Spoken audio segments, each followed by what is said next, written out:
मैं कोयला हूँ। आपने कभी न कभी अपने दोस्त को मेरा नाम लेकर चढ़ाया होगा। तब मैं इंसानी प्रवृत्ति से इतना वाकिफ नहीं था, इसलिए उस वक्त मेरे मन में ये सवाल आता था जो मैं अपनी धरती माँ से पूछना चाहता था।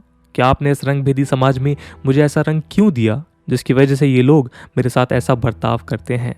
खैर, मैं अपनी माँ के घर में रहता हूँ। माँ ने मुझे हजारों सालों पहले अपने घर में डाला था। उन्होंने उस समय इसका कारण भी बताया था। माँ चाहती थी कि हम बहुत मजबूत बने। यह हमारी ट्रेनिंग का एक पार्ट है, उस ट्रेनिंग का जिसमें इस बात का आकलन किया जाना था कि क्या हम अत्यधिक तापमान तथा प्रेशर सहन कर पाते हैं या नहीं। यह काम माँ ने अपनी छाती को फाड़ कर किया। उस समय उसको बहुत दुख और दर्द हुआ, लेकिन अपने बच्चों को मजबूत बनाने के लिए माँ कुछ भी कर सकती है। अंदर रहते समय हम अपने पुराने भाई बहनों से तरंगों के माध्यम से बात किया करते थे। उस समय लगता था कि वह कितने समय से यहाँ पर हैं। बहुत कम लोग ही डायमंड रूपी हाईएस्ट स्टेट स्टेबिलिटी तक पहुंच पाते हैं। सब लोग अलग अलग स्तर पर हैं। जब भी कोई नया भाई आता था, उसका संकेत एक झटके के द्वारा मिल जाता था।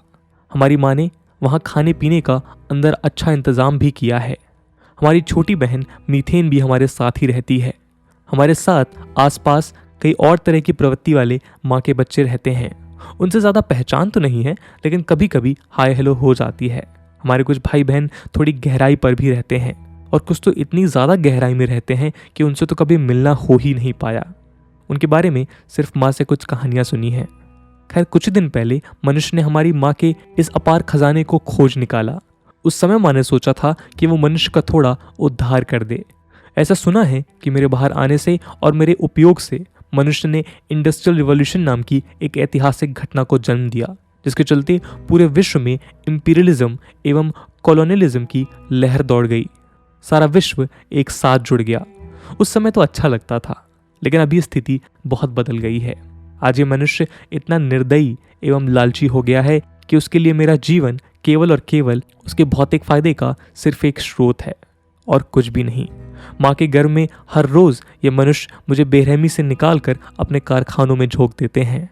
माँ कहती है कि अब तो मेरा अस्तित्व ही खतरे में है। मेरी माँ का लक्ष्य मुझे मजबूत डायमंड बनाना था, पर वह तो अधूरा ही रह गया। लेकिन मुझे तो उस माइन वर्कर पर दया आती है जो मुझे इतनी गर्मी में तोड़कर बाहर ले जाते हैं। उनके लिए भी यह मजबूत होने का कोई प्लान होगा, शायद, या फिर शायद नहीं। और तो और, अब जो हम पानी भूजल से पीते हैं वह या तो दूषित हो गया है या खत्म होने वाला है। मनुष्य इस स्तर पर मुझे दूषित कर रहा है कि मुझ में आग लग जाती है और मुझे बुझाने का प्रयास भी इंसान नहीं करता। इतना लालची एवं निर्दयी बन गया है। मेरी तो फिर भी छोड़ो, वह इतना निर्दयी है कि उसकी खुद की प्रजाति के गरीब लोग मुझे खोदने आते हैं और खदान में फंस जाते हैं। और यदि वो खदान में फंस जाते हैं तो ये इंसान उन्हें बचाने तक नहीं आते। जब मैं बाहर निकलता हूँ तो दूर दूर तक मुझे बैरन लैंड दिखाई देते हैं। ये बैरन लैंड मेरे पतन का प्रतीक है। जिन पेड़ पौधों से हम बने हैं वो तो गायब हो ही जाते हैं, लेकिन जो मिट्टी इन्हें जन्म देती है उसे भी ये इंसान खत्म करते जा रहे हैं। इतने हजारों वर्षों के उत्पीड़न के बाद तो अब मुझे खुद भी नहीं पता कि किस किस माध्यम से मुझे कहाँ कहाँ ले जाया जाता है। रेल, रोड, समुद्र, सब कुछ देखा है मैंने, सब कुछ। मुझे इतना गुस्सा आता है कि मैं खुद ही जलने लगता हूँ। यह क्रूर मनुष्य मुझे जलाता है और उससे बिजली नाम की चीज बनाता है। मेरे चीथड़े चीथड़े कर देता है और मेरी राख को ढंग से डंप भी नहीं करता। माँ कहती है कि इंसानों ने अंतिम संस्कार नाम की एक व्यवस्था बनाई है, लेकिन ये व्यवस्था शायद मुझ पर लागू नहीं होती। मेरे पुराने भाई जो बहुत समय से धरती माँ के घर में हैं, उनको पहले मारा जाता है। मेरी बहन मीथेन पहले तो चुपके चुपके निकल जाती थी और बदला लेने का प्रयास करती थी, पर संख्या कम होने के कारण वह भी ज़्यादा कुछ कर नहीं पाती। अब तो इंसान ने मीथेन को कैप्चर करने की भी तकनीक हासिल कर ली है और मीथेन की हालत भी अब मुझ जैसी ही हो गई है। लेकिन हम भी हार नहीं मानेंगे। धरती माँ के घर में रहकर हम इतना मजबूत हो ही चुके हैं कि माँ का चीरहरण करने वाले का बदला ले सकें। हमारी आर्मी दिनों दिन बढ़ रही है। ये मनुष्य अपने ही विनाश को लिख रहे हैं। हमने मानव का विनाश करने के लिए संधियां भी की हैं, ऑयल के साथ, SF4 के साथ, PF6 के साथ।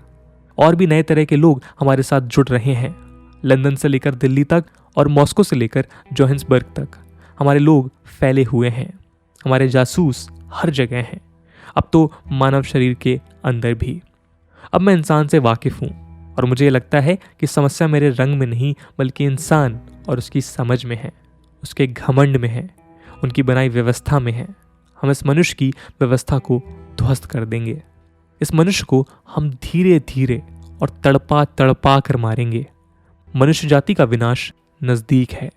मनुष्य मेरे काले रंग का मजाक उड़ाता है ना, अब मैं उसी का काल बन जाऊंगा।